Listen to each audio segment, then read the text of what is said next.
Assalamualaikum warahmatullahi wabarakatuh. Hai para pencinta catur dan para catur mania, selamat datang kembali di Legenda Catur Dunia. Kejuaraan Dunia Catur Rapid 2021 telah usai. Selamat buat Nordibek Abdusattorov.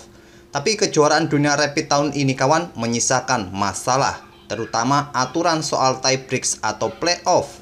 Aturan ini membuat kecewa dan kesal Magnus Carlsen. Menurut Magnus Carlsen, aturan tiebreaks tidak adil karena hanya mengambil dua pemain teratas saja di akhir klasemen, yang membuat Magnus Carlsen dan Fabiano Caruana tidak bisa mengikuti playoff. Banyak juga pemain yang menyoroti aturan FIDE kali ini kawan, seperti Sergei Karjakin, Hikaru Nakamura lewat akun Twitternya. Dari beberapa kritikan dari pemain yang ikut serta di turnamen ini kawan, Magnus Carlsen lah yang paling keras melontarkan sikapnya atas ketidakadilan aturan ini lewat komentarnya saat diwawancarai oleh salah satu TV.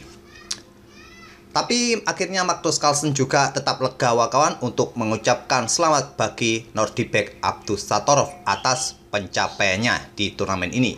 Sore ini kayaknya game yang saya pilih ini bukan Carlsen lawan Abdusattorov kawan, gantian saja dengan game-game yang lain. Saya pilih Magnus Carlsen versus Hikaru Nakamura pada babak terakhir, babak ke-13. Partai ke-13 ini merupakan partai penting bagi Magnus Carlsen kawan. Andai saja pada babak terakhirnya di babak ke-13 menang melawan Hikaru Nakamura ini, maka Magnus Carlsen lah yang menjadi pemenangnya. Tapi sayangnya apa yang terjadi tadi malam mungkin sebagian kawan-kawan sudah tahu. Langsung saja kita ke atas papan bagi kawan-kawan yang belum menonton. Inilah game antara Hikaru Nakamura versus Magnus Carlsen. Di sini Magnus Carlsen pegang hitam, Hikaru Nakamura pegang putih, mengawali permainan dengan pion D4. Dibalas dengan pion D5, pion C4, Queen's Gambit. Gambit ditolak dengan pion E6, kuda F3 untuk mencegah Carlsen bermain dengan Nimzo Indian kawan, gajah B4. Kuda F6, kuda C3, variasi 3 kuda, gajah hitam E7, persiapan segera rokade, dan gajah putih F4, Horowitz attack. Dengan mengeluarkan gajah gelap sesegera mungkin di peta ini untuk mendapatkan kontrol di diagonal gelap ini, juga agar gajahnya nanti tidak terkurung oleh rantai pion yang akan diciptakan dengan mendorong pion E3-nya nanti. Carlsen rokade, sekarang pion E3, membuka diagonal peta terang bagi pengembangan gajah berikutnya, untuk mendapatkan backup untuk pion C4-nya. Selanjutnya pion C5 oleh Carlsen menyerang pion pusat. Tantangan diterima, dipukul balik oleh gajah. Selanjutnya menteri C2 memberikan tempat bagi beteng untuk menuju pusat. Kuda C6, beteng D1 memberikan pimpinan bagi pion pusat. Dibalas menteri ke B6 menghindari pimpinan. Selanjutnya gajah E2, persiapan juga untuk segera rokade. Carlsen mendorong pionnya ke D4 menantang pion E3, tantangan diterima, dipukul balik oleh kuda mengancam menteri. Ini direspon oleh Nakamura dengan pertukaran kuda, dipukul balik oleh gajah, memberikan pressure bagi pion F2, diantisipasi dengan langkah rokade pendek. Carlsen melanjutkan pengembangan gajah D7-nya atau perwira terakhirnya. Sekarang kedua beteng hitam saling terkoneksi, siap untuk bergerak ke lajur pusat nantinya kawan. Apakah ke lajur C, ke lajur D bisa dilakukan oleh hitam. Gajah F3 untuk mendapatkan kontrol di diagonal terang panjang. Jika gajah bergerak ke peta C6, kemungkinan Nakamura akan beradu dengan gajah hitam ini. Carlsen menggeser beteng A bergeser ke D8. Sekarang pion B4 mencoba mengorbankan pionnya yang bisa dipukul oleh menteri hitam, tapi dia nanti akan kehilangan gajahnya. Ide memainkan pion B4 ini juga di langkah berikutnya persiapan untuk menjebak gajah gelap hitam kawan. Kuda ke peta E2, double ancaman, tapi masih bisa nanti diantisipasi dengan langkah pion E5 oleh hitam. Di sini Carlsen tentu saja tidak akan pukul pion ini kawan karena dia akan kehilangan gajah. Dia melanjutkan gajah C6 untuk membuka akses bagi beteng bertarung dengan beteng putih. Selanjutnya juga menantang pertukaran gajah terang. Tantangan diterima oleh Nakamura. Gajah pukul gajah, dipukul balik menggunakan pion. Memukulnya menggunakan menteri bisa saja kawan dilakukan oleh hitam untuk mendapatkan pressure pada pion C4. Direspon putih dengan kuda E2 menyerang gajah. Gajah bisa di backup dengan pion E5. Mungkin putih akan bertukar kuda pukul gajah, bisa dipukul balik oleh pion, dan pion B5 bisa dilanjutkan oleh putih. Masih saja kawan, dengan variasi ini pun permainan masih akan cukup seimbang. Tapi Carlsen memilih memukul balik gajah dengan pion. Selanjutnya adalah kuda ke E2 menyerang gajah. Direspon atau di backup oleh pion E5 juga memberikan ancaman bagi gajah gelap putih. Di sini Nakamura memutuskan bertukar kuda pukul gajah dipukul balik oleh pion, menjadikan pion hitam ini menjadi pion bebas kawan. Tapi putih masih mempunyai gajah yang masih bisa membackup petak gelapnya di petak D2 dengan beteng. Jadi pion ini cukup sulit untuk didorong maju ke depan, kecuali nanti mungkin putih melakukan blunder. Gajah G5 oleh Nakamura mengincar kuda, melepaskan pion B4-nya yang bisa dipukul oleh Menteri Hitam. Tapi kompensasi yang didapat oleh Hikaru Nakamura nanti, bangunan pion hitam di sayap raja akan rusak. Tantangan diterima oleh Magnus Carlsen, Menteri pukul pion B4, gajah pukul kuda F6, dipukul balik oleh pion G, dan di sini Menteri bergerak ke F5, meninggalkan pionnya untuk dipukul oleh Menteri Hitam. Magnus Carlsen tidak mau memukul pion putih, memilih menggeser beteng F ke E8. Langkah terbaik memang terlihat memukul pion ini kawan, untuk menciptakan dua pion bebas yang saling terkoneksi nanti di lajur pusat seperti ini. Tapi Magnus Carlsen mungkin mempunyai rencana lain dengan langkah beteng F bergeser ke E8 ini. Nakamura ambil pion F6. Lagi-lagi Magnus Carlsen tidak pukul pion ini, memilih langkah Menteri D6 untuk menantang pertukaran menteri. Tantangan ditolak, Menteri ke G5 skak ditutup oleh Menteri di G6.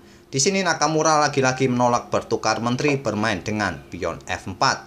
Dan Carlsen memulai permainan endgame sepasang beteng dengan langkah menteri pukul menteri terlebih dahulu, dipukul balik oleh pion F. Selanjutnya beteng E5 mengincar pion. Di sini beteng putih naik ke F4, menyerang pion hitam di lajur pusat. Pion didorong maju untuk menghindari ancaman kedua beteng putih tadi. Di sini Nakamura menggeser beteng naik ke D2, menghentikan laju pion. Selanjutnya beteng turun dan menyikat pion hitam ini. Carlsen ambil pion G5, beteng putih turun ke F3, dan Carlsen sudah tidak bisa membackup pionnya ini kawan, karena jika digeser betengnya ke peta ini maka akan dipukul oleh pion putih. Carlsen memilih mengincar pion C, beteng pukul pion hitam D3, Carlsen ambil pion putih C4, dan beteng bergeser ke G3, mengajak bertukar beteng. Tantangan sementara ditolak, beteng bergeser ke C5, beteng pukul beteng lanjut Nakamura, dipukul balik oleh beteng hitam.